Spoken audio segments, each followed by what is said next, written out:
Why is the Constitution not a living and breathing Constitution, as some people like to claim it is?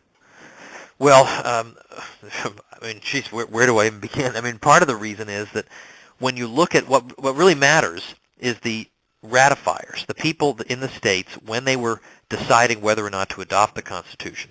James Madison said, if you want to know what the Constitution means, you go there. What did people believe they were getting themselves into? What is in those debates? And in state after state after state, supporters of the Constitution said this Constitution grants the federal government only those powers that are expressly, and they use the word expressly, delegated to it. So they did not go on to say, but, if 3 weeks later they decide that, hey, it might be fun to have additional powers, it also has those. No, they said to the contrary, it has only the powers expressly delegated to it, and it can have additional ones only by amendment. So that's the opposite of a living, breathing Constitution. Secondly, I would remind people that the American Revolution was fought against a British government that had a living, breathing Constitution. That's what the British Constitution was. It was called King George. Yeah, exactly. That's the Constitution. I mean, it was custom, it was tradition, but it was very slippery. It was very hard to pin down. You couldn't say, "Hey, you're violating Article 7," because there was no Article 7. And so it's precisely because the British Constitution seemed to evolve so easily, so readily, so as to take away colonial liberties, the colonists said, well, the heck with this thing. And so they made sure to have a written constitution precisely for this reason, precisely to pin it down. Mm-hmm. And finally, I would say to people, if they believe in a living, breathing constitution, well, what if I came up to you and said, I know you've enjoyed having free speech, but hey, that is so 1791. This is a living, breathing constitution. Now we can throw you in jail for speaking out. I mean, would you even have a leg to stand on?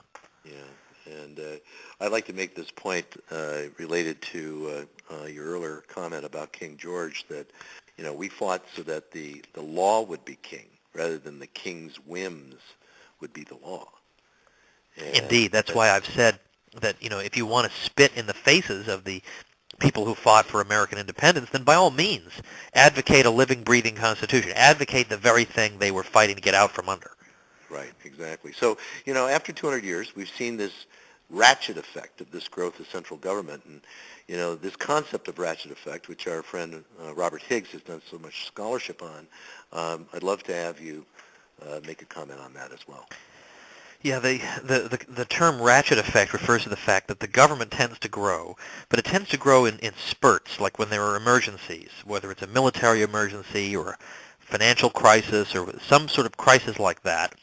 Government expands for the supposed purpose of meeting the crisis. I mean, usually it winds up exacerbating the crisis, but that's at least the pretense, is that we're expanding for the purpose of the crisis. And then when the crisis recedes, the government will tend to be reduced. I mean, obviously, the U.S. government was much smaller in 1946 than it had been in 1943 with the ending of World War II, but it doesn't go back typically to the size it was before the crisis. It's smaller than it was during the crisis, but it always, so for example, World War I, we see income tax rates going way, way, way up, and after World War I, they come down.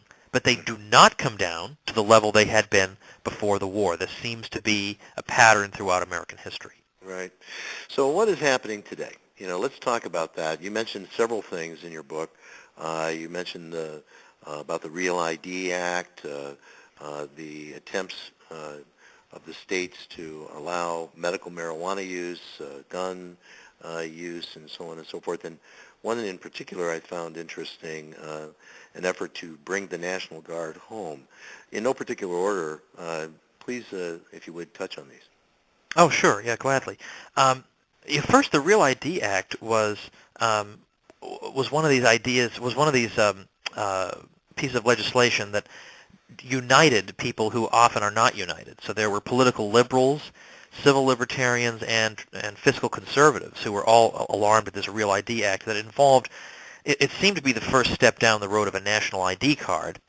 And so you had a couple dozen states basically saying, we're just not doing this. And the federal government was stung and shocked by this. And basically, now they're still trying to pass it in one form or another, but they're still being stymied with it. They just decided, well, we have enough fish to fry. We're just going to have to give up on this. I mean, we had no idea that the resistance would be quite so substantial. So that sort of inspired, I think, some of us to realize that, well, wait a minute. I didn't see this coming at all. Maybe there could be a revival of the idea of state resistance to unconstitutional federal laws. So that was a very important moment, because I think it revealed to us that there was potential for this. The Bring the Guard Home movement bears a strong family resemblance to nullification, because it involves the reassertion of authority over the state National Guard on the part of the governors, just as the governors had authority over their militias. There are only 3 constitutional reasons for the federal government to call up or federalize the National Guard, and that's an actual invasion of the U.S., or an insurrection, or the execution of a constitutional law. Well, obviously none of those 3 things have held for a very long time, and so the National Guard has been abused. Have a formal declaration of war, which hasn't happened since World War II. Yeah, they lack a formal declaration of war. So the National Guard, we understand, we think of it as kind of the citizen soldier who is at home, protecting his home. That's at least what people are told when they sign up.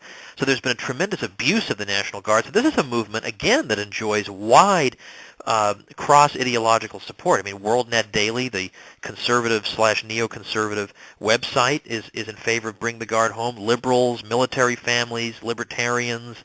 So again, this is an area that has great promise if only people would have the guts to pursue it. Mm-hmm. So, in one other issue that I don't want to belabor, but the medical marijuana effort, there are a number of states, of course, that have tried to allow for medical marijuana, even though the feds have actually been quite onerous in their opposition to it, and even though the Supreme Court has backed up the federal ban, and yet there are perhaps 1,000 medical marijuana dispensaries in LA County alone. It sounds to me like civil disobedience at the citizen level and nullification on the state level have a lot in common. Yeah, exactly right. And I mean, the reason that the Justice Department finally backed down on that was not that it suddenly began doubting its interpretation of the Commerce Clause. It's because the people just weren't going to go along with it. Mm-hmm. Now, tell us about the 10th Amendment Center and their efforts. You mentioned them in your book. I am a huge fan of the 10th Amendment Center, 10thamendmentcenter.com, spelling out the word 10th. They have a wonderful website, blog. They have a wonderful map of the U.S. where it shows all the nullification initiatives and where they're going and how they're doing and what states. And fantastic. And they are launching a nationwide tour of big cities starting in September called Nullify Now. So you can check out nullifynow.com. The idea is we're going to force this idea into the national conversation by just bringing it everywhere and having huge events and rallies all over the country. So these people are just fantastic. I can't recommend them highly enough. Well, that's great. So I want to have you start talking about some of these code words that people tend to use to shut down the argument. And by the way, folks, I want to mention that they confuse not only this issue, but a lot of issues. And you make this point quite eloquently with Dr. Bob Murphy in something you'll find on YouTube, I believe, as well as on our blog at radiofreemarket.com called An Interview with a Zombie. And it's quite a hilarious but poignant interview. And one of the key aspects of it, I found, Tom, was that you and Bob so eloquently point out this, how code words tend to shut down an argument. Absolutely. Yeah. Well, I'll be glad to. Are we coming up on the break? Yeah, we're going to be coming up on a break, but just very briefly address this one called neo-Confederate. Yeah, that's a word that the left and the neoconservatives and the mainstream media use to try to demonize anything that involves political decentralization, because they know the word Confederate sounds like slavery to people, and so they just use the word neo-Confederate. But it's such a ridiculous word. California is considering decriminalizing all marijuana. That is a form of state nullification. What that has to do with the Southern Confederacy, I haven't got the foggiest idea. So at some point, they're going to have to address the merits of the case instead of just throwing out these words. Great. Well, we are coming into our next break and our final break, folks, so please stay with us, and we'll be back in just a couple of minutes. This is Radio Free Market, and I'm your host, Michael McKay, and with me, Dr. Thomas Woods. And when we come back, we'll be finishing up our conversation on nullification, how it makes us stronger. Please stay with us.